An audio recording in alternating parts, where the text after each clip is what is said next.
আজকে আমরা ষষ্ঠ শ্রেণীর দ্বিতীয় পর্যায়ক্রমিক মূল্যায়ন 2026 সালের পরিবেশ ও বিজ্ঞান বিষয়ে সম্পূর্ণ উত্তর সহ নমুনা প্রশ্নপত্র সেট 2 সম্পর্কে আলোচনা করব। তো চলো এই ভিডিওতে আমরা দেখে নিই ক্লাস 6 এর সেকেন্ড ইউনিট টেস্ট 2026 পরিবেশ ও বিজ্ঞান বা সায়েন্স সাবজেক্টের এই কোশ্চেন পেপার এবং তার উত্তরগুলো। সেকেন্ড সামেটিভ ইভ্যালুয়েশনে তোমাদের 50 নম্বরের পরীক্ষা নেওয়া হবে এবং সময় থাকবে সেখানে 1 ঘন্টা 30 মিনিট।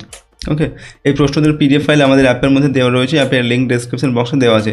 অ্যাপের মধ্যে থেকে পেইড কোর্সের মধ্যে থেকে তোমাদের নিতে হবে পিডিএফগুলোকে, সেখানে তোমাদের প্রথমে পেমেন্ট করতে হবে, তারপর পিডিএফগুলো তোমরা ডাউনলোড করে নিতে পারবে এবং অ্যাপের মধ্যে কিছু ফ্রি কোর্স রয়েছে, সেগুলো চাইলে তোমরা সেখান থেকে দেখতে পারবে।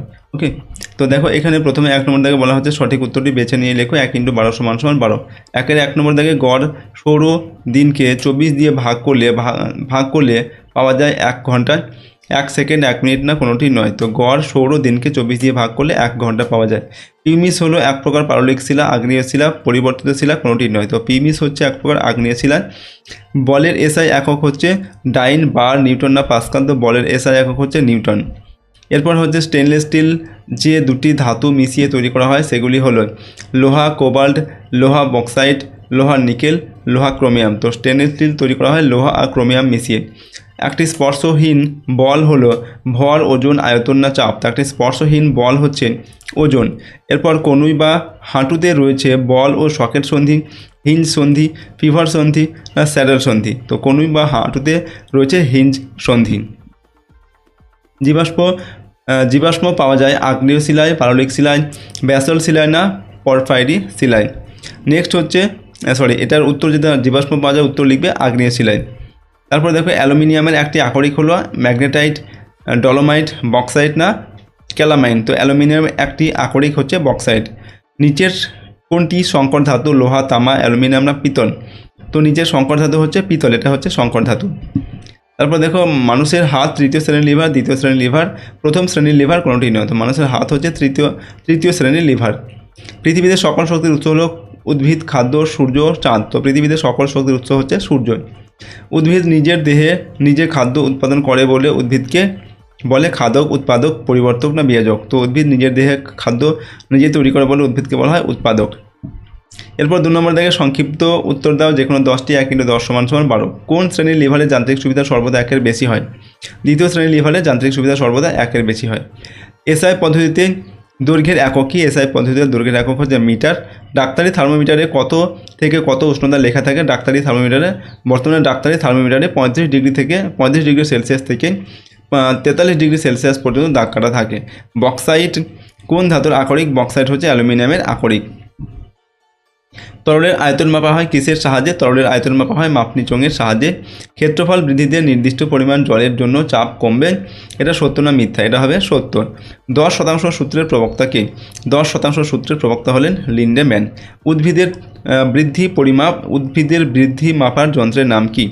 উদ্ভিদের বৃদ্ধি মাপার যন্ত্রের নাম হলো অক্সেনোমিটার। এরপর একটি উদাহরণ দাও যেখানে বায়ুর গতিশক্তিকে কাজে লাগানো হয়। তো উইন্ড মিলে বায়ু শক্তি থেকে তড়িৎ শক্তি উৎপাদন, এটা হচ্ছে ঠিক আছে বায়ু শক্তি, যেখানে হচ্ছে আমাদের বায়ু শক্তিকে কাজে লাগানো হয়।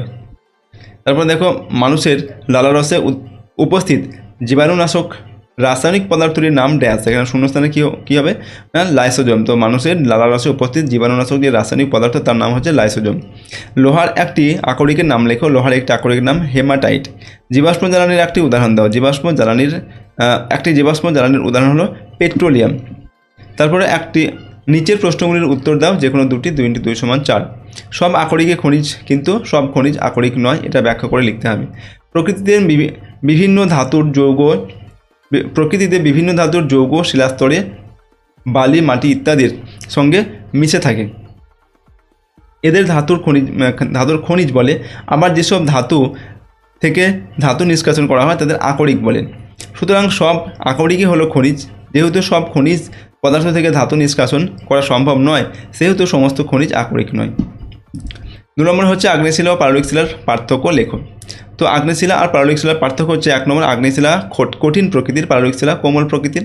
আগ্নেয় শিলায় স্তর থাকে আর পাললিক শিলায় স্তর থাকে না। 3 নম্বর আগ্নেয় শিলা কাকে বলে? ভূগর্ভের উত্তপ্ত গলিত ম্যাগমা ভূপৃষ্ঠে কোনো দুর্বল স্থান ভেদ করে বা ফাটল পথে গর্ভের বাইরে বেরিয়ে এসে ঠান্ডা বাতাসের সংস্পর্শে শীতল ও সঞ্চিত হয়ে যে কঠিন শিলার সৃষ্টি হয় তাকে আগ্নেয় শিলা বলে, যেমন হচ্ছে ব্যাসল্ট, গ্রানাইট এইগুলো। 4 নম্বর থেকে নিচে প্রশ্নগুলোর উত্তর দাও, যে কোনো 8টি প্রশ্ন উত্তর লিখতে হবে, 3 8 24 নম্বর।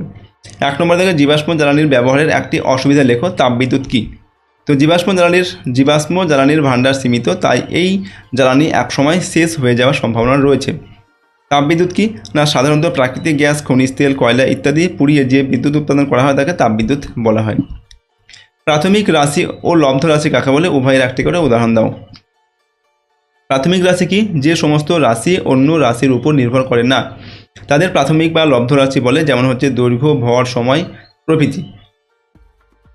এরপর লব্ধ রাশি কি? না যে সমস্ত রাশি অন্য রাশির উপর নির্ভরশীল তাদের লব্ধ রাশি বলে, যেমন ক্ষেত্রফল, আয়তন, বেগ, ঘনত্ব এইগুলো। খাদ্য শৃঙ্খল বলতে কী বোঝো? ব্যাঙ, ফড়িং, ময়ূর, সাপ, গাছ ও সূর্যকে ঠিক বসিয়ে একটি খাদ্য শৃঙ্খল তৈরি করে। তো উৎপাদক থেকে শুরু করে খাদ্য সম্পর্কযুক্ত প্রাণীর মধ্যে দিয়ে খাদ্য শক্তির একমুখী পর্যায়ক্রমিক প্রবাহের পদ্ধতিকে খাদ্য শৃঙ্খল বলে। এখানে দেখো এই যে এখানে এই নামগুলো রয়েছে, প্রথমে আমাদের কী হবে? সূর্য, তারপর সূর্য থেকে গাছ খাদ্য তৈরি করে, গাছকে কে খায়? ফড়িং, গাছের পাতা ফড়িং খায়, ফড়িংকে ব্যাঙ খায়, ব্যাঙকে সাপ খায়, সাপকে ময়ূর খায়। এভাবে খাদ্য হিসেবে এগুলোকে সাজিয়ে লিখতে হবে। তারপর 4 নম্বর থেকে বস্তুর ভার বা ওজন কাকে বলে? কোথায় বস্তুর ওজন শূন্য হয়? তো কোনো বস্তুকে পৃথিবীর যে বলে তার কেন্দ্রের দিকে আকর্ষণ করে তাকে ওই বস্তুর ওজন বা ভার বলে। পৃথিবীর কেন্দ্রে কোনো বস্তুর ওজন শূন্য হয়। চাপের সংজ্ঞা দাও, বার্নৌলির নীতিটি বিবৃত করো। তো চাপ কিনা কোনো বস্তুর একক ক্ষেত্রফলে প্রযুক্ত বলকে চাপ বলে। আর বার্নৌলির নীতি কিনা কোনো তরল বা গ্যাস গতিশীল হলে যে স্থানে ওই তরল বা গ্যাসের বেগ বেশি সেই স্থানে ওই গ্যাস বা তরলের চাপ কম হয়। রক্তের উপাদানগুলি কী কী? রক্তের অধিকাংশ অংশ হলো জলীয় অংশ, যার নাম রক্তরস বা প্লাজমা। এছাড়াও রক্তে 3 ধরনের কণিকা থাকে, লোহিত রক্তকণিকা, শ্বেত রক্তকণিকা এবং অনুচক্রিকা। এছাড়াও রক্তের মধ্যে কিছু চিনি এবং নুনও থাকে। এরপর দেখো আকরিক কাকে বলে? তামার আকরিকের একটি উদাহরণ দাও।